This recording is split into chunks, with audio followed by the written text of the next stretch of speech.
ਸਨਮਾਨਯੋਗ ਗੁਰੂ ਰੂਪ ਸਾਧ ਸੰਗਤ ਜੀਓ, ਫਤਿਹ ਕਬੂਲ ਕਰਨੀ। ਵਾਹਿਗੁਰੂ ਜੀ ਕਾ ਖਾਲਸਾ, ਵਾਹਿਗੁਰੂ ਜੀ ਕੀ ਫਤਿਹ। ਗੁਰੂ ਗ੍ਰੰਥ ਸਾਹਿਬ ਜੀ ਮਹਾਰਾਜ ਦੇ ਬੋਲ ਤੋਂ, ਬਚਨਾਂ ਤੋਂ, ਦੋ ਪੰਕਤੀਆਂ ਤੋਂ ਇਸ ਵਕਤ ਵਿਚਾਰ ਰੱਖਣ ਦੀ ਕੋਸ਼ਿਸ਼ ਕਰ ਰਹੇ ਹਾਂ। ਜਗ ਕਾਜਲ ਕੀ ਕੋਠੜੀ, अंध परे तिस माए, हों बलहारी तिनको पैस जो निकस जाए। सारे संसार नूं कबीर कोठड़ी कहंदे ने। एक कमरा है, एक कोठड़ी है, पर ऐसी कोठड़ी जिस दियां दीवारां कज्जल नाल बणियां ने, कालख नाल, जिस दी जमीन कज्जल नाल बनी है, कालख नाल, जिस दी छत कज्जल नाल बनी है, कालख नाल, सारी दी सारी कोठड़ी कज्जल दी, कालख दी। हों बलहारी तिनको पैस जो निकस जाए। कबीर कहंदे ने, मैं सदके जाना, कुर्बान जाना, जो इस कोठड़ी दे चों, कज्जल दी कोठड़ी दे चों बेदाग होके निकल जाए। उहदे पैर काले ना होण, काली जमीन ते चलदे हैं। उसदे हथ काले ना होण, क्योंकि कालख झड़दी पई है छत तो, छत ही कज्जल दी। उहदा जिस्म काला ना होवे छूंदियां, क्योंकि दीवारां कज्जल दियां। जग काजल की कोठड़ी, अंध परे तिस माए, हों बलहारी तिनको पैस जो निकस जाए। जन्म होया हर एक दा कज्जल दी कोठड़ी दे। ये गल वखरी है। गुरबाणी ने संसार नूं दो रूपां च लिया। ये जग सच्चे की है कोठड़ी, सच्चे का विश्वास। कोठड़ी ते सारी उस सच ने बनाई है, इस वास्ते सच्चे दी है, पर कोठड़ी कज्जल दी है। जमीन कज्जल, छत कज्जल, दीवारां कज्जल दियां, कालख दियां। इत्थे हथ किसी भी चीज नूं स्पर्श करन दागी आउंदे ने, और इस तरह का इंसान रूहे जमीन ते लभना बड़ा औखा, जिस दे हथ बेदाग होवन, जिस दे हथां तो कदी कुछ गलत नहीं होया। इस रूहे जमीन दे च, ब्रह्मंड दे च ऐसे कदम, ऐसे पैर लभने बड़े औखे न, जिन्हां नूं कोई कालख ना चंबड़ी होवे। और वो जबान लभनी बड़ी औखी, जो बिल्कुल सुच्ची होवे, पावन होवे, पवित्र होवे, बेदाग होवे। वो कन लभने बहुत औखे, जो मैल नाल भरे नहीं, कालख नाल भरे नहीं। और वो अखां भी लभनियां बहुत औखियां, जिन्हां दे कालख दा, इस कज्जल दा घटा ना पिया होवे। सूक्ष्म रूप दे च भी मैल पै रही है, सिद्धि मन ते कालख। और ऐसा हिरदा लभना बड़ा औखा, जिन्हें कदी गलत सोचिया ना होवे। ऐसा मन लभना जगत दे च बहुत औखा, जिहदे अंदर कदी गलत विचार ना चले होवे। ऐसी चेते शक्ति, ऐसी सिमरती लभनी बड़ी औखी, जिसने कदी कुछ गलत याद ना किया होवे। कबीर कहंदे ने, अगर इस कोई कज्जल दी कोठड़ी विच बेदाग होके लंघे है, मैं अपने आप नूं सदके करां, उस तो निछावर करां, कुर्बान करां। हुण मैं इसी वाक दे सामने धन गुरु अर्जन देव जी का एक वाक आप जी के सामने रखा। धन गुरु अर्जन देव जी महाराज कहते ने काजर कोठ में भई न कारी निर्मल बरन बन्योरी। ऐ मनुख जन्म ते होया तेरा कज्जल दी कोठड़ी विच और जीवन बतीत कर रहे हैं तो कज्जल दी कोठड़ी विच। काजर कोठ में भई न कारी, पर कमाल दी गल तू बेदाग है। तेरे कपड़े बरन कहते हैं कपड़ियां नूं, और ये तन कपड़ा है। करमी आवे कपड़ा नदरी मोख द्वार एक चोला। एक कपड़ा एक बरन परिपूर्ण परमात्मा ने सानू दिता है, शरीर का चोला। साहब कहते हैं काजर कोठ में भई न कारी। जन्म होया तेरा कज्जल दी कोठड़ी च, जीवन बतीत कर रहे हैं तू कज्जल दी कोठड़ी च। भई न कारी, काला नहीं होया। तेरे हथ बेदाग, तेरे पैर बेदाग, तेरी जबान सुची, तेरे कन पवित्र और तेरियां अखां निर्मल, तेरा मन पावन। काजर कोठ में भई न कारी निर्मल बरन बन्योरी।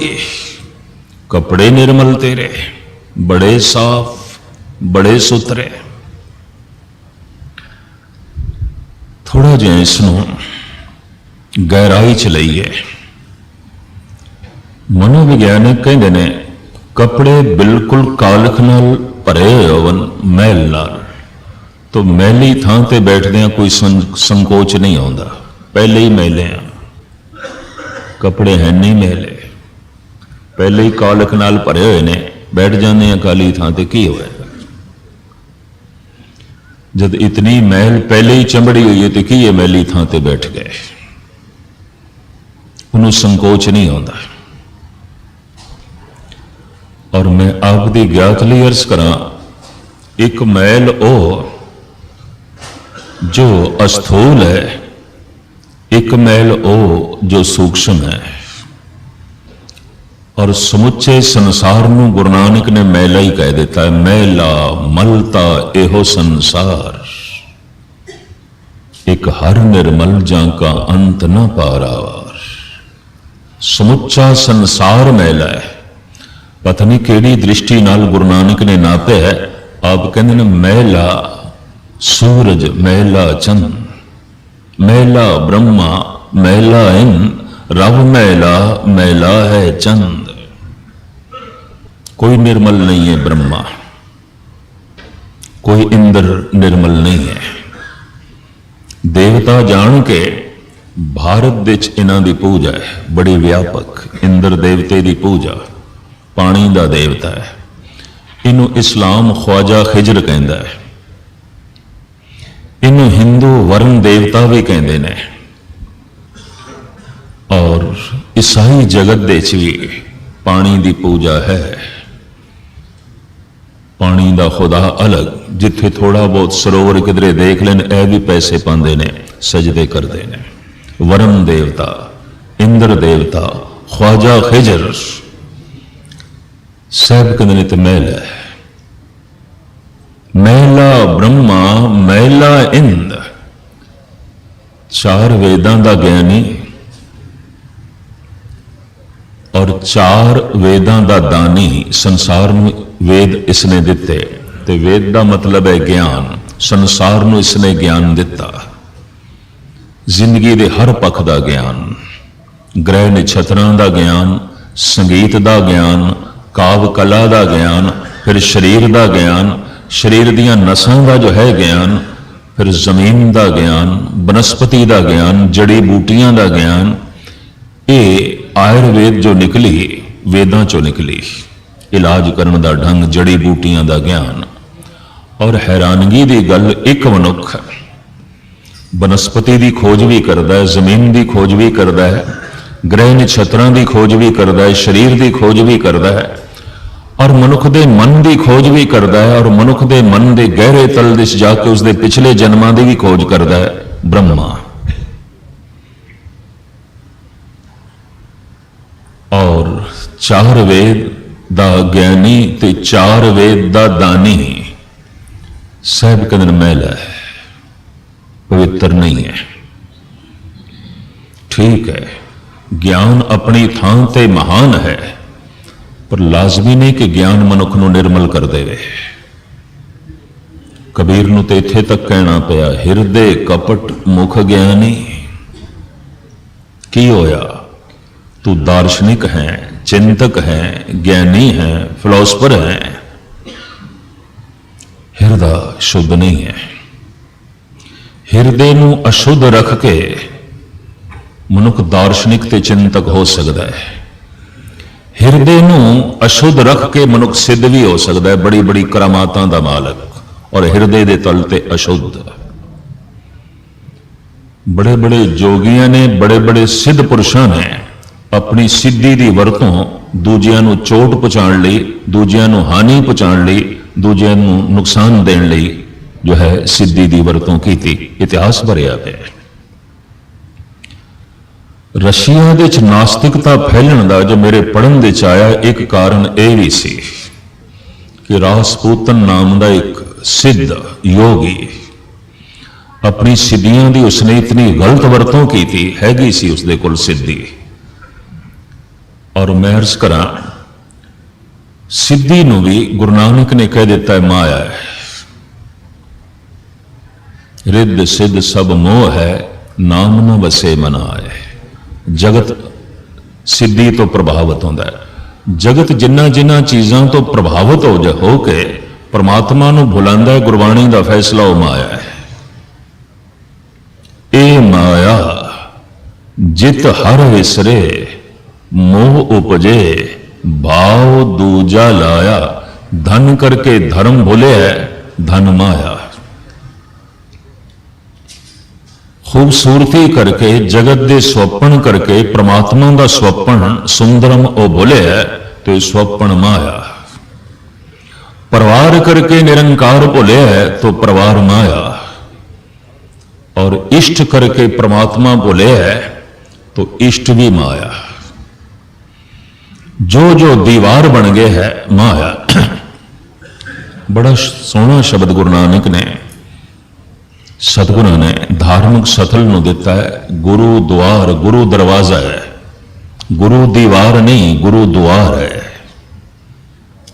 जो दीवार बन जाए माया है, वो संत माया है जो परमात्मा ਦੇ ਵਿਚਕਾਰ दीवार बन जाए।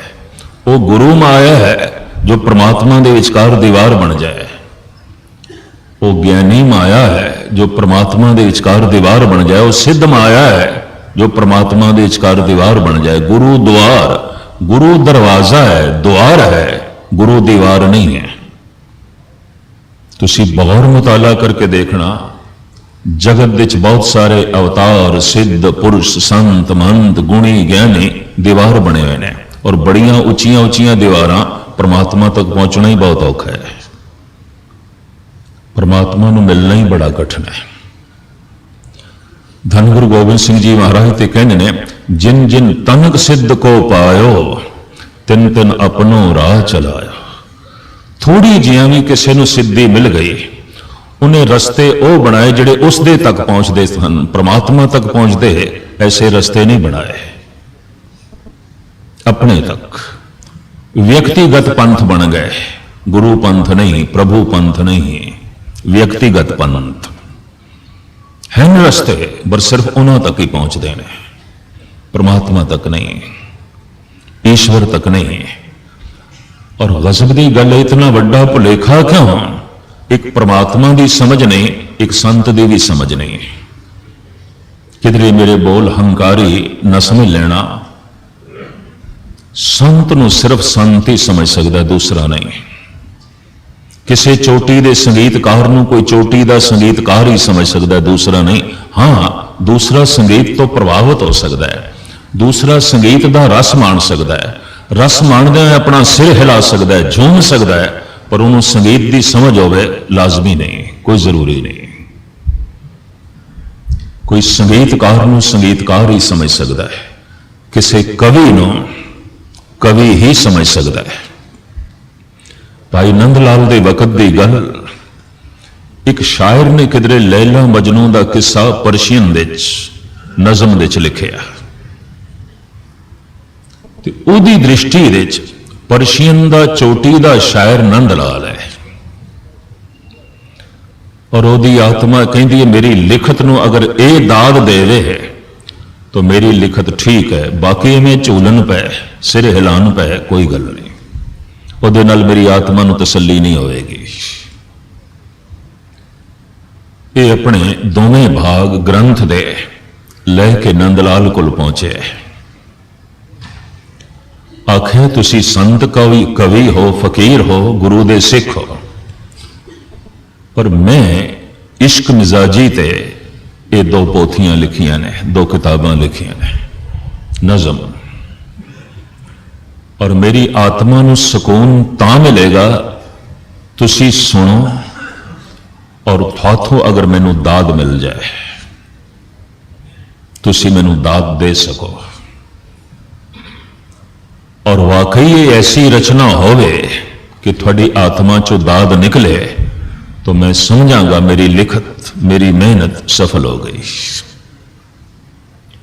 नंदलाल कहने लगे अच्छा तू इतनी मेहनत की है, लिखे है, और इतनी उम्मीद लेकर मेरे को आया तो सुना, मैं सुनदा।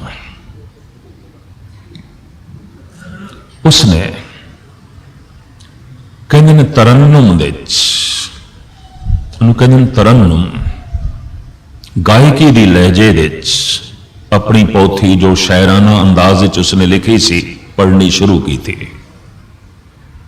नंदलाल सुनते गए, बिस्माद होंदे गए। ऐसी अवस्था आ गई आपदे नेत्र झड़, बारिश होने लग पई, अखां चो हंजू निकलने लग पे, रोंगटे खड़े हो गए और आप समाधि लीन हो गए।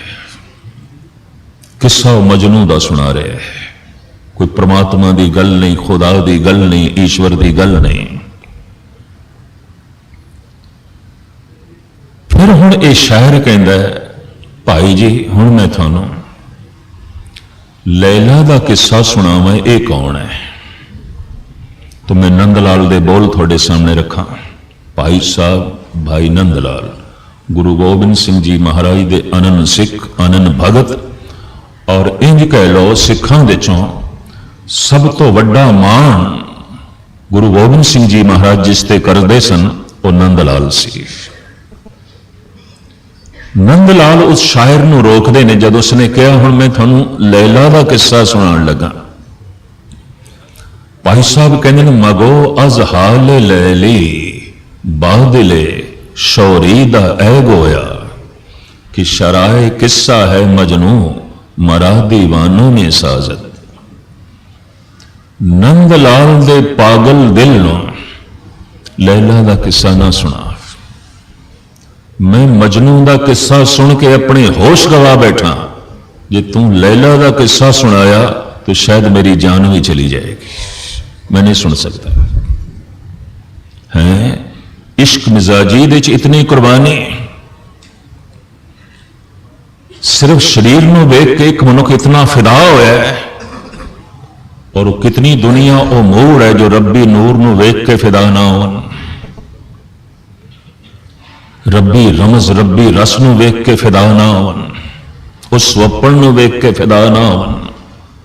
नंदलाल दे पागल दिल नूं लैला का किस्सा ना सुना। मैं मजनू का किस्सा सुन के अपनी होश गवा बैठा, तू लैला का किस्सा सुनाया मैं अपनी जान गवा बैठांगा। कमाल दी गल, गल मजनू दी होई ते नंदलाल जुड़ जाते ने गुरु नाल। गल मजनू दी है, भाई साहब जुड़ जाते ने प्रभु नाल, ते गुरु दी गल सुन के भी कोई गुरु नाल ना जुड़े, परमात्मा दी गल सुन के भी कोई परमात्मा नाल ना जुड़े, तो पता गल की है? ना गुरु दी समझ ना परमात्मा दी समझ, कोई संत दी समझ नहीं। भगत नूं भगत समझ सकता, दूसरा नहीं। संत नूं संत समझ सकता, दूसरा नहीं। कवि नूं कवि समझ सकता, दूसरा नहीं। संगीतकार नूं संगीतकार समझ सकता है, दूसरा नहीं। तो जब दूसरा समझ ही नहीं सकता ਤੇ ਦੂਸਰਾ ਸੰਤ ਨੂੰ ਪੂਜਣਾ ਚਾਹੁੰਦਾ ਹੈ ਤਾਂ ਸੋਨੇ ਦੀ ਥਾਂ ਤੇ ਮੁਲੰਮਾ ਬਹੁਤ ਹੈ, ਹੀਰਿਆਂ ਦੀ ਥਾਂ ਤੇ ਚਮਕਦੇ ਕੱਚ ਬਹੁਤ ਨੇ। तो इंज कह लो हीरे ते गुप्त हो गए खाना विच, कच सामने आ गए। और इस पृथ्वी दे पता नहीं कितने संत परमात्मा दे विचकार दीवार बन के खड़े हो गए। कितने कवि, कितने दार्शनिक, कितने फिलोसफर, कितने बुलारे दीवार बन के खड़े हो गए। उन्होंने जो रस्ते बनाए अपने तक बनाए। सतगुरु ने जो धार्मिक सथल नो, धार्मिक स्थान नो नाम दिता है गुरुद्वार, गुरुद्वारा। द्वार कहते ने दरवाजे नो, दरवाजे नो। गुरु दरवाजा है, गुरु दीवार नहीं है। और जे गुरु दीवार बन जाए तो गुरु अर्जन देव जी कहते हैं गुरु भी माया है, कोई गुरु प्रभु नहीं है, कोई गुरु प्रकाश नहीं हो, गुरु भी माया है। पंक्ति में थोड़े सामने रखा, ये बड़ी जुर्रत भरियां पंक्तियां ने। और गुरु अर्जन देव जी महाराज ने अपना अनुभव, माया चित भरमेण, मनुख नूं रब्बी झलक नहीं मिल सकी। क्यों? माया ने चित भरमा दिता है। पातशाह माया की होंदी है ते दसो। तो आप खुलासा कर देने, माया चित भरमेण इष्ट मित्रेक बांधवे। इष्ट अगर अवतार दीवार बन गया तो अवतार माया, संत दीवार बन गया तो संत माया। कोई गुणी ज्ञानी कीर्तनियां दीवार बन गया है तो माया। कोई भगत दीवार बन गया तो ये भगत भगत नहीं, ये माया। और कोई गुरु रस्ता नहीं बनया, दरवाजा नहीं बनया, गुरु पंथ नहीं बनया। पंथ कहते रस्ते नो, गुरु रस्ता नहीं बनया। गुरु द्वार, गुरु दरवाजा नहीं बनया, गुरु दीवार बन गया तो गुरु माया। भुलेखे नाल किधरे सिख जगत गुरु नू दीवार ना बना देवे। कलगीधर नू ऐलानिया कहना पिया, जो हमको परमेश्वर उचरे ते सब नरक कुंड में परे। जाणगे कुंडी नरक दे चो, जो मैनू परमात्मा करके पूजणगे। चलो नहीं थानू परमात्मा करके पूजदे तो तुसी कौन? मोको दास तवन का जानो, यमी भेद न रंच पछानो। मैं हूं परम पुरख को दासा, देखन आयो जगत तमाशा। कहते ने शेख शरफ सूफी फकीर ने गुरु नानक ते एक प्रश्न किया सी, तुसी कौन? थाथों मन प्रभावित हो रहा है, तुसी कौन? थोड़े कोल बैठे मेरे विचार बदल रहे हैं, तुसी कौन? थानू देखदिया मैनू खुदा याद आ रहा है, तुसी कौन?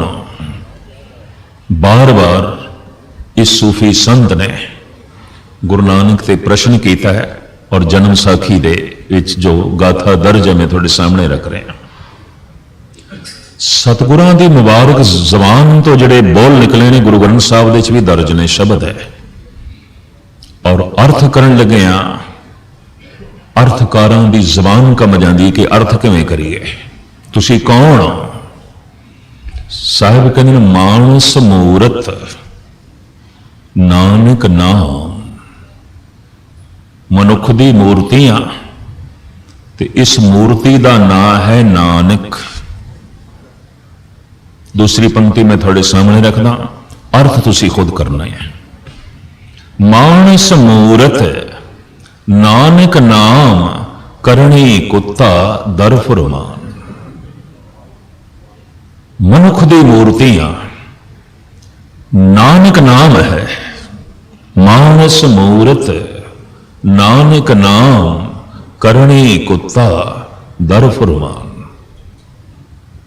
कहते ने ये सूफी संत शेख सरफ कदमां ते निछावर होया, परिक्रमा की है, सजदा किया। कहते तुसी कौन हो?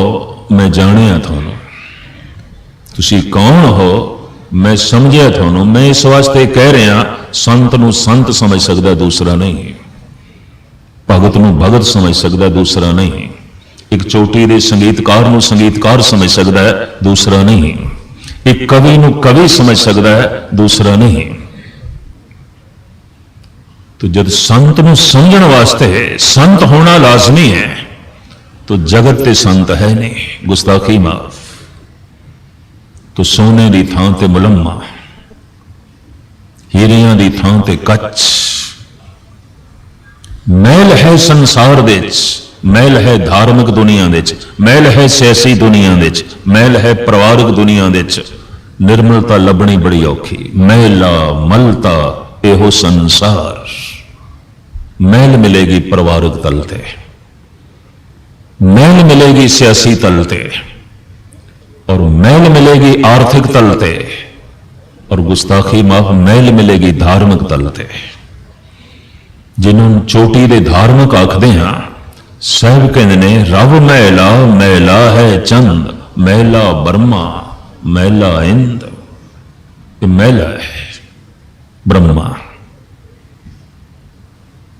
और ये इंद्र। तुसी आखोगे ब्रह्मा मैला है,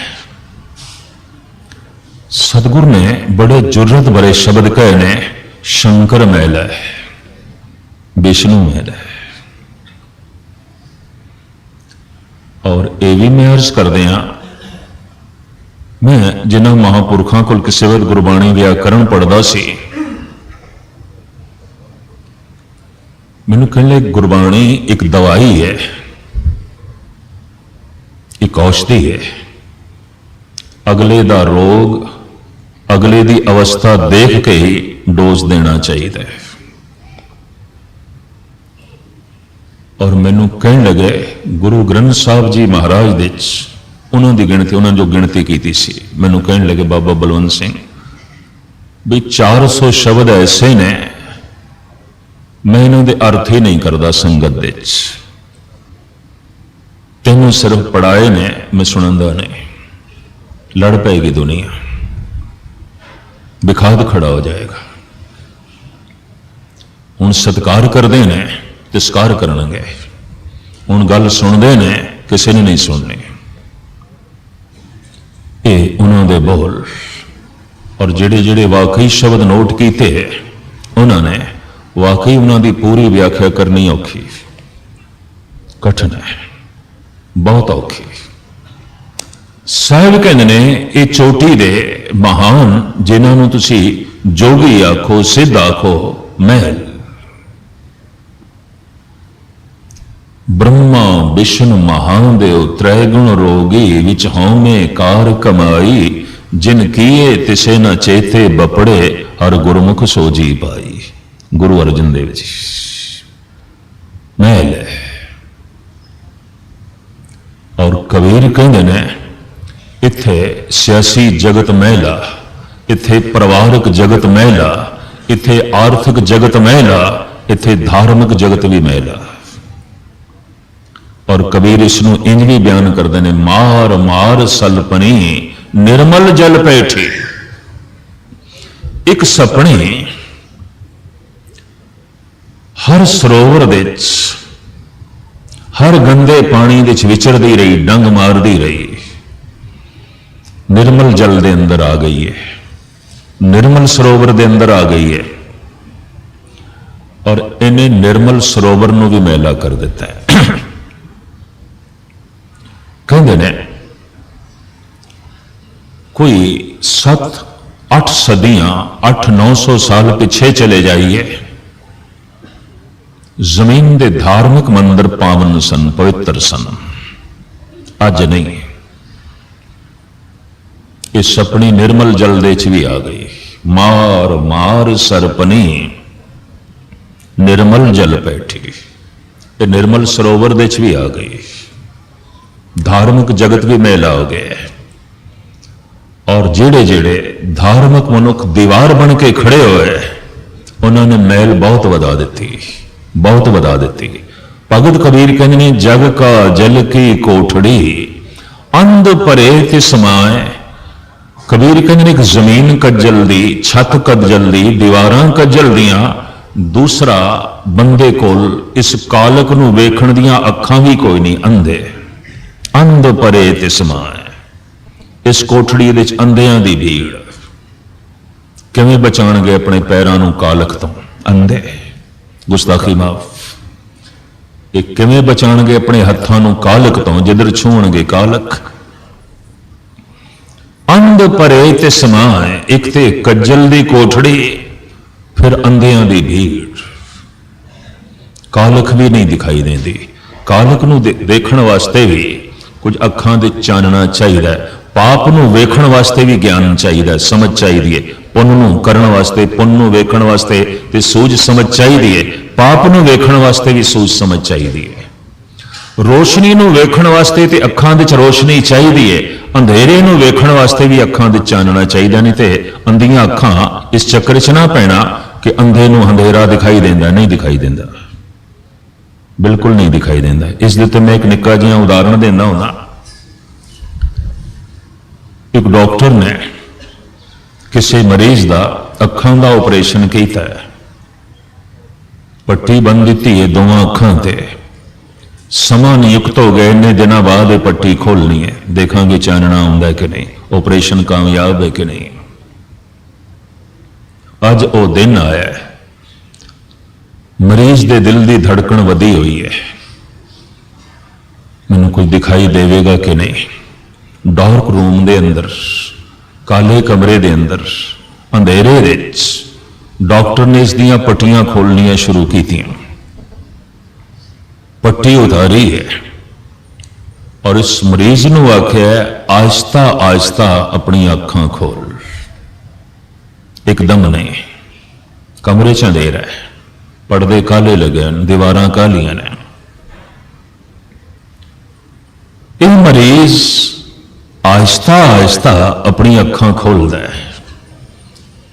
ਡਾਕਟਰ ਪੁੱਛਦਾ ਹੈ ਕੁਝ ਦਿਖਾਈ ਦਿੱਤਾ? ਕਹਿੰਦਾ ਹਾਂ, ਕਾਲਕ, ਅੰਧੇਰਾ ਦਿਖਾਈ ਦਿੰਦਾ ਹੈ। ਖੁਸ਼ ਹੋ ਗਿਆ ਡਾਕਟਰ, ਆਪਰੇਸ਼ਨ ਕਾਮਯਾਬ ਹੈ, ਇਲਾਜ ਸਫਲ ਹੋ ਗਿਆ, ਮੇਰੀ ਮਿਹਨਤ ਸਫਲ ਹੋ ਗਈ, ਤੇਰੀ ਚਾਹਤ ਨੂੰ ਭਾਗ ਲੱਗ ਗਿਆ। ਤੂੰ ਹਨੇਰਾ ਦੇਖ ਸਕਦਾ ਹੈ, ਚਾਨਣਾ ਵੀ ਦੇਖ ਸਕੇਗਾ। ਯਕੀਨ ਜਾਣੋ, ਪੁੰਨ ਉਸੇ ਨੂੰ ਦਿਖਾਈ ਦਿੰਦੇ ਨੇ ਜਿਹਨੂੰ ਪਾਪ ਦਿਖਾਈ ਦਿੰਦੇ ਨੇ। ਗਿਆਨ ਉਸੇ ਨੂੰ ਦਿਖਾਈ ਦਿੰਦਾ ਹੈ ਜਿਸ ਨੂੰ ਅਗਿਆਨ ਦਿਖਾਈ ਦਿੰਦਾ ਹੈ। ਗੁਸਤਾਖੀ ਮਾਫ। ਅੰਧੇਰਾ ਉਸੇ ਨੂੰ ਹੀ ਦਿਖਾਈ ਦਿੰਦਾ ਹੈ ਜਿਸ ਨੂੰ ਚਾਨਣਾ ਦਿਖਾਈ ਦਿੰਦਾ ਹੋਵੇ। ਜਿਹਨੂੰ ਚਾਨਣਾ ਦਿਖਾਈ ਦਿੰਦਾ ਹੈ, ਅੰਧੇਰਾ ਉਸੇ ਨੂੰ ਹੀ ਦਿਖਾਈ ਦਿੰਦਾ ਹੈ। ਜਗਤ ਨੂੰ ਪਾਪ ਪੁੰਨ ਦੀ ਸਮਝ ਨਹੀਂ, ਗਿਆਨ ਅਗਿਆਨ ਦੀ ਸਮਝ ਨਹੀਂ, ਪਰਮਾਤਮਾ ਦੀ ਸਮਝ ਨਹੀਂ, ਮਾਇਆ ਦੀ ਵੀ ਸਮਝ ਨਹੀਂ। ਨਾ ਈਸ਼ਵਰ ਦੀ ਸਮਝ, ਨਾ ਮਾਇਆ ਦੀ ਸਮਝ। ਤੁਸੀਂ ਆਖੋਗੇ ਮਾਇਆ ਦੀ ਵੀ ਨਹੀਂ ਸਮਝ। ਮੈਂ ਫਿਰ ਅਰਜ਼ ਕਰਾਂ, ਅੰਧ ਪਰੇ ਤੇ ਸਮਾਏ। ਅੰਧੇ ਨੂੰ ਨਾ ਚਾਨਣੇ ਦਾ ਪਤਾ ਹੈ, ਨਾ ਹਨੇਰੇ ਦਾ ਪਤਾ ਹੈ, ਨਾ ਪਾਪ ਦਾ ਪਤਾ ਹੈ, ਨਾ ਪੁੰਨ ਦਾ ਪਤਾ ਹੈ, ਨਾ ਪਰਮਾਤਮਾ ਦਾ ਪਤਾ ਹੈ, ਨਾ ਮਾਇਆ ਦਾ ਪਤਾ ਹੈ। तो पूछिए सतगुरु को, पहले दसो अंधेरा की है, माया की है। ए माया जित हर विसरे। बस उसनू माया समझो जिन्हों वेखदियां, बोलदियां, सुनदियां, पढ़दियां, सोचदियां, स्पर्श करदियां परमात्मा बोले। बस माया। वो सोच लो की हो सकता है। खुले रूप पातशाह दसो तो गुरु अर्जन देव जी महाराज दसते ने, ए माया जित हर विसरे, मोह पुजे पाओ दूजा लाया, माया चित भरमेन इष्ट मित्र एक बांधवे। गुरु अर्जन देव जी। इष्ट, गुरु, पीर, पैगंबर, वो संत भी माया है जो परमात्मा के विचकार दीवार बन के खड़ा हो जाए। वो परिवार माया है जो निरंकार के विचकार दीवार बन जाए।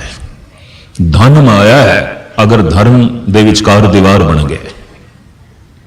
ये हुण सोच लो किहड़ी किहड़ी। हर मनुख दीयां दीवारां अलग अलग ने। किसी नूं किसी चीज़ ने रोकया, किसी नूं किसी चीज़ ने रोकया। मैं हैरान हो जाना, एक साधु अपना घर छड़ देंदा है, मकान छोड़ देंदा है, पर जितनी कि गृहस्थी ਨੂੰ एक मकान की पकड़ है उतनी पकड़ उसनों आश्रम की है, अपने डेरे की। गृहस्थी अपना मकान दिखाता, वो अपना आश्रम दिखाते। देखो साडा आश्रम, देखो साडा डेरा। एक गृहस्थी अपने बच्चियां च फस के रह जाता, वो चेलियां च फस के रह जाते।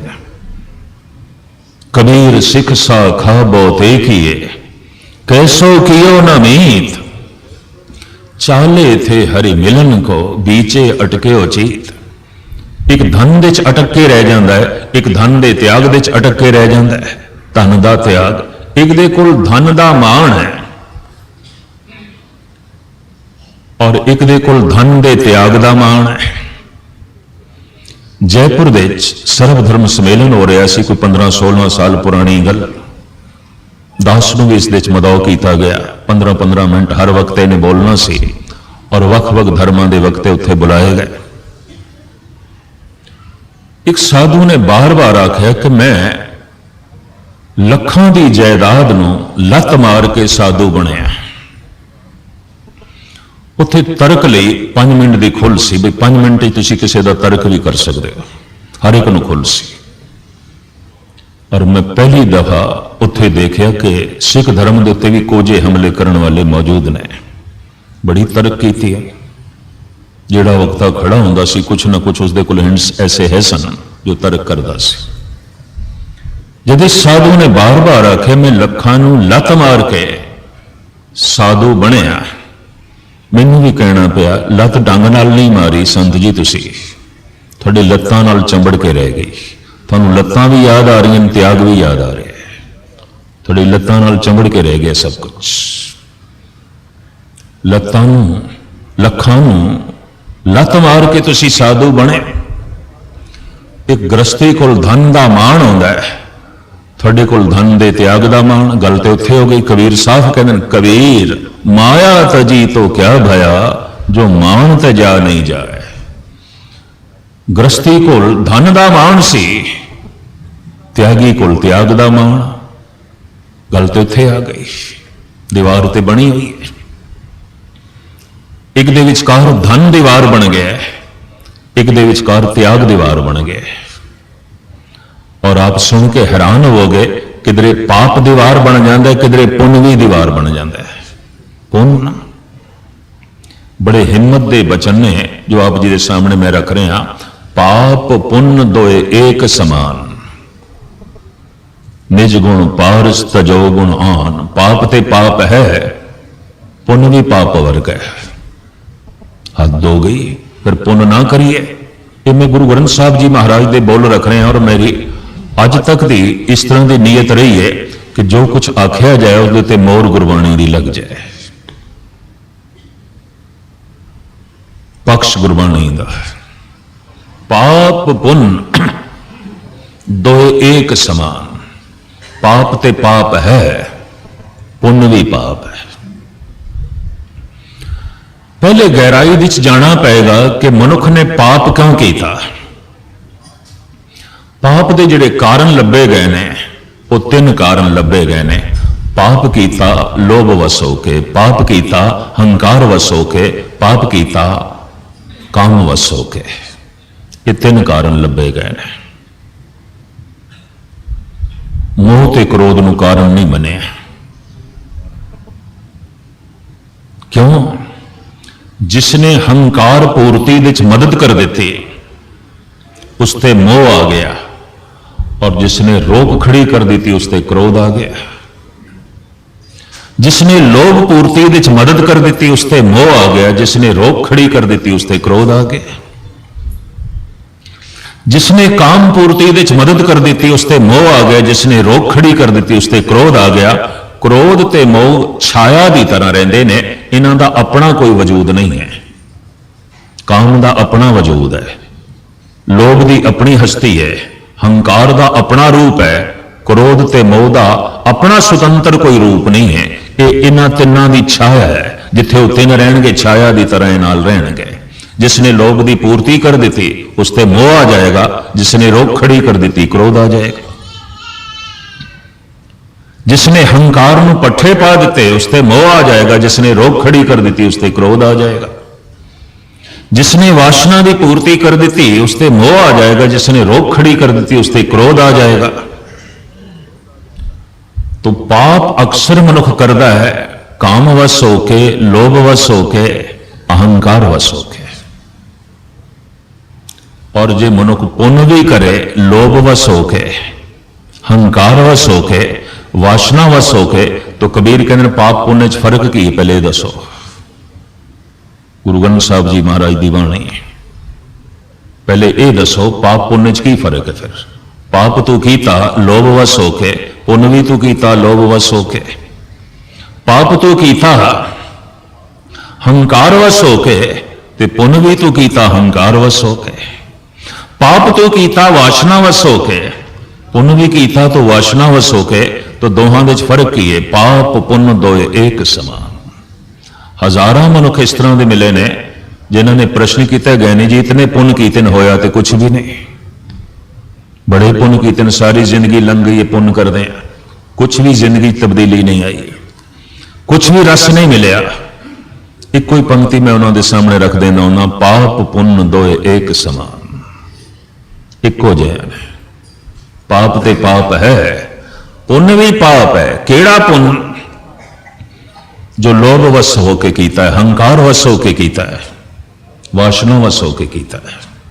गृहस्थी फस गया परिवार दे विच, साधु फस गया चेलियां दे विच। गृहस्थी फस गया धन संपदा दे विच, साधु फस गया उसके त्याग दे विच। गृहस्थी फस गया अपने परिवार दे विच, बच्चियां दे विच, साधु फस गया अपने चेलियां दे विच।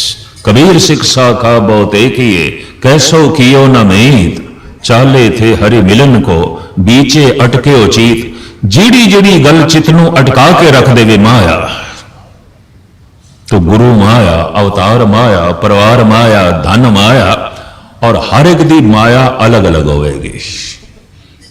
कोई पुत्रा करके रुक गया, कोई मित्रा करके रुक गया, कोई परिवार करके रुक गया, कोई धन करके रुक गया, कोई पूजा प्रतिष्ठा करके रुक गया, और कोई रिद्धियां सिद्धियां करके रुक गए। सिद्ध होवा सिद्ध लाई, रिद्ध आखा आओ, गुप्त प्रगट होए बैसा, लोक राखे भाओ। मत देख भूला विसरे, तेरा चित ना आवे ना। तो ये सिद्धि माया बन गई, और माया कालक है। खुलासा इसका मैं फिर थोड़े सामने रखांगा, पंक्ति तुसी चेते रखना। जग का जल की कोठड़ी, अंध परेत समाए, हम बलहारी तिनको, पैस जो निकसना। समाप्त ज्यादा ना लईए, चेते तुसी रखना इस कालक तो किवें बचीए, इस कज्जल दी कोठड़ी दे चों किवें निकलीए। क्योंकि गुरु अर्जन देव जी महाराज कहते हैं मैं देख रहा कुछ निकले काजर कोठ में भई न कारी, निर्मल बरन बनियोरी। ऐ मनुख रहिंदा तू कज्जल दी कोठी च काला नहीं होया। कपड़े तेरे निर्मल, तेरे हाथ बेदाग, तेरे कन पवित्र, तेरी रसना सुची, तेरा मन पावन, तेरी आंखां निर्मल, तू काला नहीं होया, दागी नहीं होया। काजल कोठ में भई न कारी, निर्मल बरन बनियोरे। आया दस ते सही तू केड़ा तरीका अपनाया। तो ये सवालों जवाब जिस तरह गुरबाणी विच ने आप जी के सामने फिर समय की बंदिश के मुताबिक रखांगे। इत्थे ही समाप्ति। सारिਆਂ ਦਾ हार्दिक तौर पर धन्यवाद। जदों अंजल के संजोग बनते हैं उदों वख-वख अस्थानां की संगत के दर्शन होंदे ने। खुशकिस्मती आपके दर्शन नसीब होए, सेवा करने का मौका मिले। बार बार सारिਆਂ ਦਾ हार्दिक तौर पर धन्यवाद। भुल चुक दी क्षमा। वाहिगुरू जी का खालसा, वाहिगुरू जी की फतेह।